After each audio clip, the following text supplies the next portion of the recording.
ने अर्जुन को गीता का दिव्य ज्ञान देकर धर्म और न्याय का रास्ता दिखाया। इस युद्ध की सबसे रोचक घटनाओं में से एक ये भी थी कि भगवान ने स्वयं शस्त्र नहीं उठाए, लेकिन उनकी नारायणी सेना ने कौरवों का साथ दिया। परंतु ऐसा क्यों हुआ, आइए इस कथा के माध्यम से समझते हैं। पांडव और कौरवों के बीच में युद्ध तय हो गया तो दोनों पक्ष अपनी अपनी सेनाओं को मजबूत करने के लिए अलग अलग योद्धाओं और राजाओं से समर्थन मांगने लगे। इसी क्रम में दुर्योधन और अर्जुन दोनों ही भगवान के पास द्वारिका पहुंचे। दुर्योधन ने सुनिश्चित किया कि वो अर्जुन से पहले पहुंचे। सुबह सुबह द्वारिका के महल में पहुंच गया और सीधे भगवान के कक्ष में चला गया।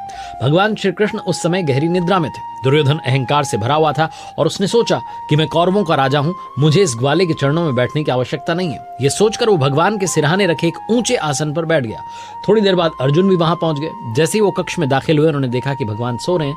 विनम्रता और आदर भाव से भरकर अर्जुन जो है भगवान के चरणों में आकर बैठ गए। बिना किसी शोर के उनके जागने की प्रतीक्षा करने लगे। कुछ समय बाद भगवान श्री कृष्ण जागे।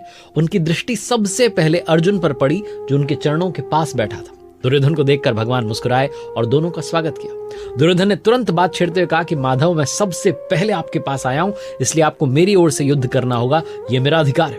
भगवान श्री कृष्ण ने शांत स्वर में उत्तर दिया और कहा कि दुर्योधन, मैं नहीं जानता कि कौन पहले आया, क्योंकि मैं तो निद्रा में था। लेकिन जब मेरी आंखें खुली तो मैंने अर्जुन को पहले देखा, इसलिए कहना कठिन है कि तुम पहले आए या अर्जुन।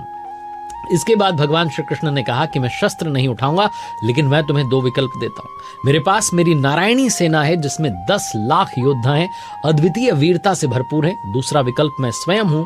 अब तुम्हें क्या चाहिए, तुम बताओ। दुर्योधन जो था वो ये सुनकर के राहत महसूस कर रहा था। उसने सोचा कि अर्जुन ने अगर कुछ भी मांगने में देरी की तो उसका लाभ होगा। दुर्योधन ने तुरंत कहा कि मुझे आपकी नारायणी सेना चाहिए, ये पांडवों को हराने के लिए पर्याप्त है।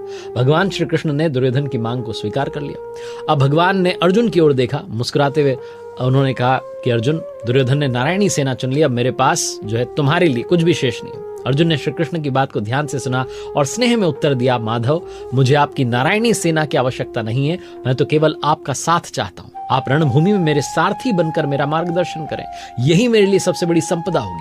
अर्जुन के इस चुनाव से भगवान प्रसन्न हुए और उन्होंने साथ देने का वचन दिया। दुर्योधन अर्जुन के इस चुनाव पर हंस पड़ा। उसने मन ही मन सोचा कि अर्जुन कितना मूर्ख है। उसने नारायणी सेना जैसी अजेय शक्ति को ठुकरा दिया और एक ऐसा व्यक्ति चुना जो युद्ध में शस्त्र भी नहीं उठाएगा।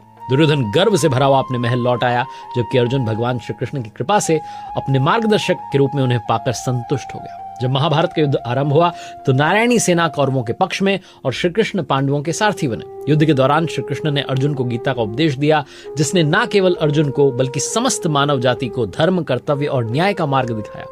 दुर्योधन ने अपनी नारायणी सेना के बल पर युद्ध जीतने का सपना देखा था, लेकिन वह इस बात को नहीं समझ पाया कि युद्ध केवल शस्त्र और शक्ति से नहीं, बल्कि ज्ञान और धर्म के साथ लड़ा जाता है। परिणाम यह हुआ कि कौरवों की पूरी सेना समाप्त हो गई और दुर्योधन भी हार गया। ये कथा हमें सिखाती है कि अहंकार, शक्ति और भौतिक संपदा से बढ़कर धर्म और सच्चा मार्गदर्शन होता है। अर्जुन ने नारायणी सेना के बजाय श्री कृष्ण को चुना और यही चुनाव पांडवों की जीत का आधार बना।